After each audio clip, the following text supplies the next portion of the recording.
ఎన్నో రూల్స్ అనేవి పెట్టిళ్ళు, ఎన్నో చట్టాలు పెట్టిళ్ళు. ఏ ఒక్క మనిషిలో ఏమైనా వస్తుందా?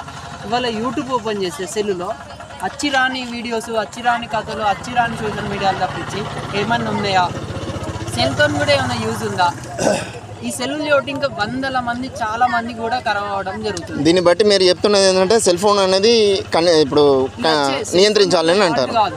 ఇలా పెట్టే వీడియోస్ ఏమైనా ఉన్నాయా యూజ్? సో దీనిపై మీరు ప్రభుత్వానికి ఇచ్చే సలహా ఏంటి? ఈ వీడియోస్కి ఎందుకు ఇస్తున్నారు అందరికీ?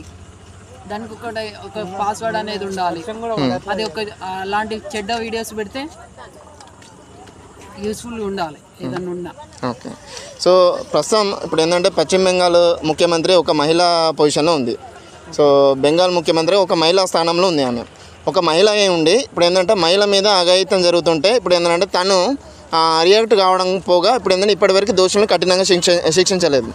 సో దానిపై మీరు ఏ విధంగా స్పందించదలుచుకున్నారు? ఇన్ని ఫోన్లు వచ్చాయి, ఇన్ని రూల్స్ వచ్చాయి, ఫోన్ ఉన్నా కానీ ఇంత నెట్వర్క్ కూడా వచ్చింది, ఇంతవరకు ఏమన్నా ఆపిందా రేపుని? ఈ నెట్వర్క్లు ఏమన్నా ఆపినా? ఈ పోలీస్ చట్టాలైనా ఎవరైనా ఆపిల్లా? ఇవి ఎందుకు జరుగుతున్నాయి? సో దీనిపై మీరు ఎట్లా దీన్ని నియంత్రించాలంటే మనం ఏం చేస్తే బాగుంటుంది? ఒక్కడు చేసిందంటే వాడిని ఇమ్మీడియట్లీ వాడిని ఎన్కౌంటర్ చేయాలి. ఓకే, ఎన్కౌంటర్ డైరెక్ట్ ప్రజల ముందే చేయాలి. రైట్. సో అలాంటి చట్టం రావాలని కోరుకుంటున్నాను. అంటే ప్రజల్లో ఇప్పుడు ఏంటంటే కఠినంగా శిక్షించే చట్టం అనేది రావాలని కోరుకుంటున్నాను. రైట్.